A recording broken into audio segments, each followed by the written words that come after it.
kìa cái cổ chị xe này chị khó được đuổi chưa lúc có thì nó bố lúa chết cả lúa thiếu lúa chết cả món gì lo là những chị tao luôn no liền con cổ lấy chén trên đó lấy ít chút thôi có vừa lấy muốn lấy dùng chén đó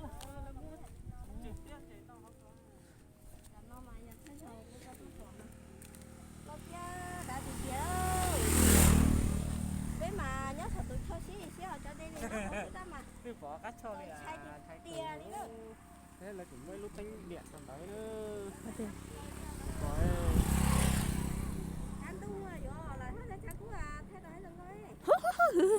chị tao lừa sát hao đi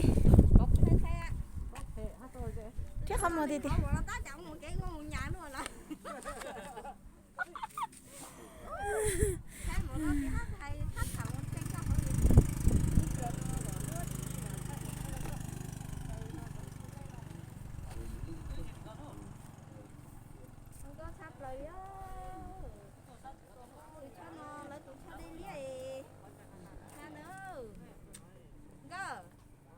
mà nói tôi cho nó mua cái là cái này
con chạy đâu.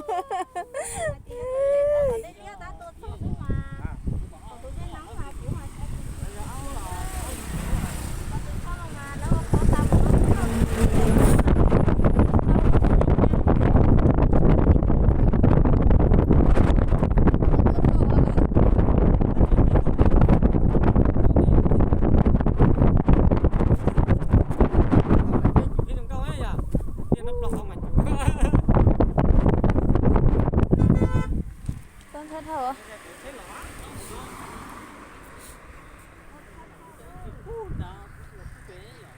Lúc đấy thì mua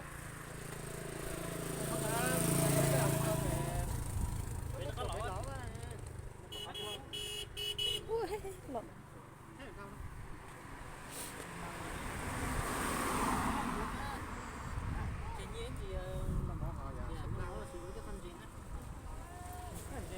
lo gì vậy không được lo.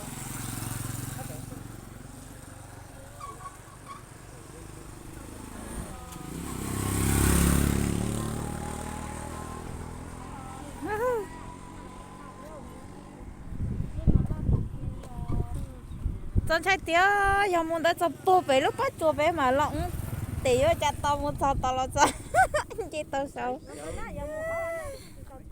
Anh sẽ tới có tay lim lông. Ui, biết chơi cho mẹ gì? Không phải đế khó ai luôn là xin nó nè. Em thoải mái nhiều rồi đây, nhiều có lim không lim đâu. Nhớ hậu thì trong cái sẵn đó, nhớ hậu trong sách à? Nó sao hả thế? Nó bị tía thì những nó mà Ủa thì con niệm nó mà thì tao bỏ đây lia nữa mà giờ nhiều có bỏ mà. Giờ nó giờ thấy sao á? Xí vô lầu nó rồi nó lấy mà cho tôi sẽ đi lia nè. Bỏ thế sao rồi nó.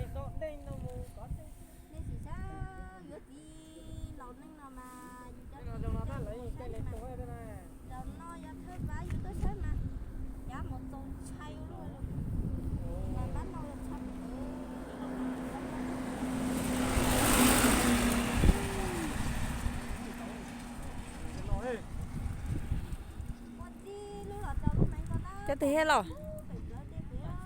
Lúc bây giờ chế lời không có. Lúc đây là lò bể này. Có thì đúng là có. Có chờ la là nó này. Chế rồi à. Có ha bên chung đủ. Tới lúc con chơi muốn chơi tọc cánh gã. Lại tỏ coi cái gì dính lín nó ấy thằng. Bỏ lúc thì có lo tôi chỉ cho tàu à. Giáp bông lì tao nói. Niệm phây hay tao nói à.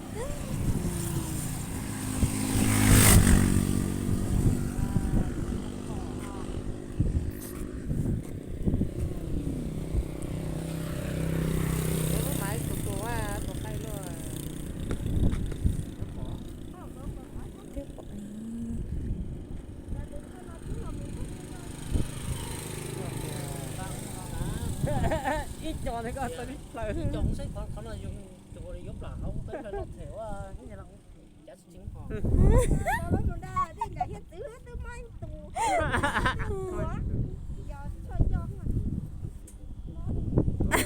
lại lúc chế muốn chế có cô chế là Anh ấy phải vô chế này lớn thôi.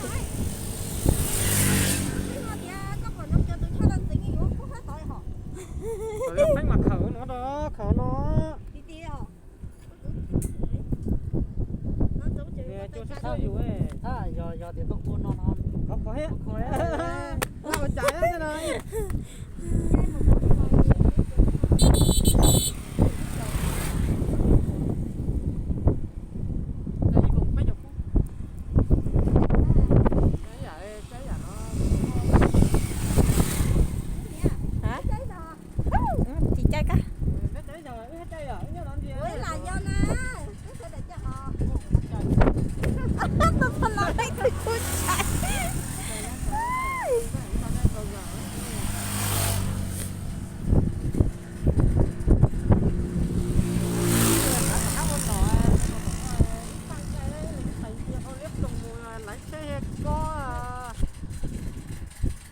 Cắt thế rồi.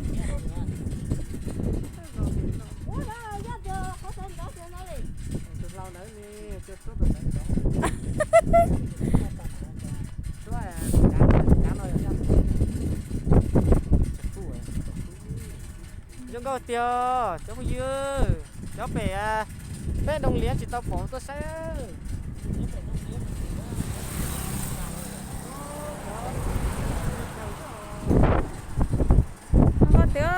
đây nó mà đã thì tiền nữa đã ta bọn đi nó là Tao kế nó mua từ đó.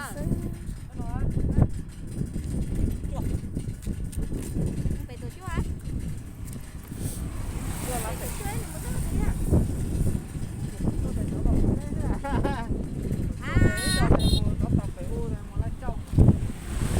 Một tao phải tổ chức mà nữa thì một bé thôi, một tao bé chó thì nó bé bé thì chạy ra.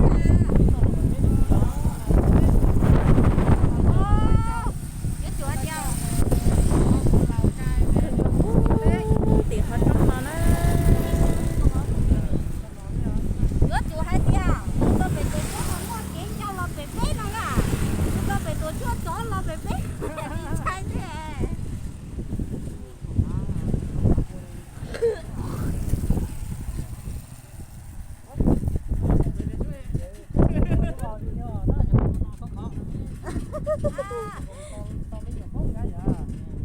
Cho bé chỉ cho 3 tuổi. Bé ơi. Sẽ chữa vào thì chữa hết rồi. Một tiền có sao khác bị nói mà. Chị nông nhớ là họ nó cũng cá voi như vậy. Cá voi tèo chỉ mua cùi hầm mé. Đây là đi để là thó tủ tôi đi. Từ xưa. Ủa đó thó thì chỉ có 100 ngồi đây cũng tàu.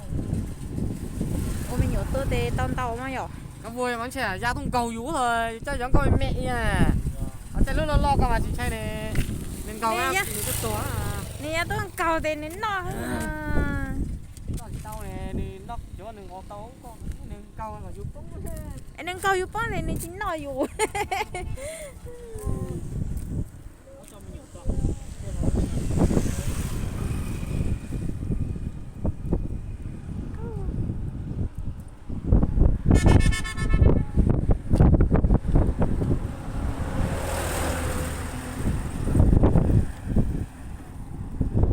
có bé mà muốn đấy thì tia thì chắc sau phải lúc có chụp bé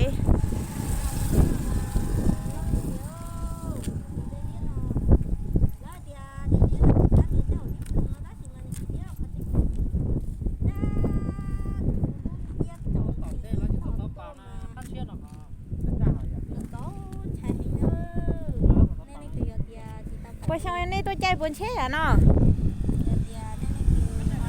hả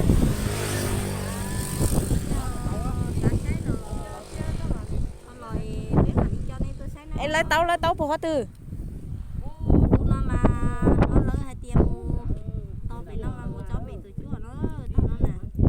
con đặt bắt xong la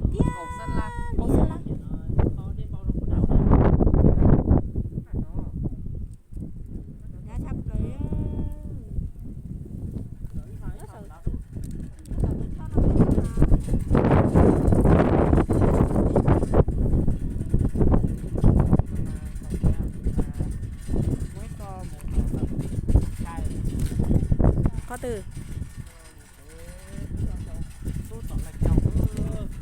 một quả đê sao thì chỉ đê một kia nó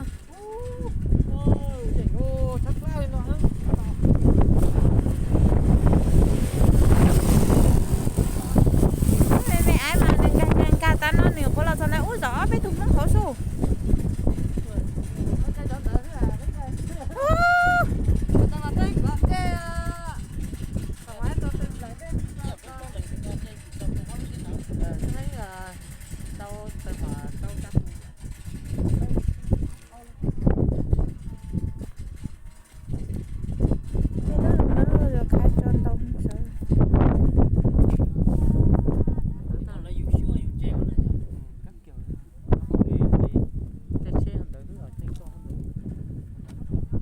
con đâu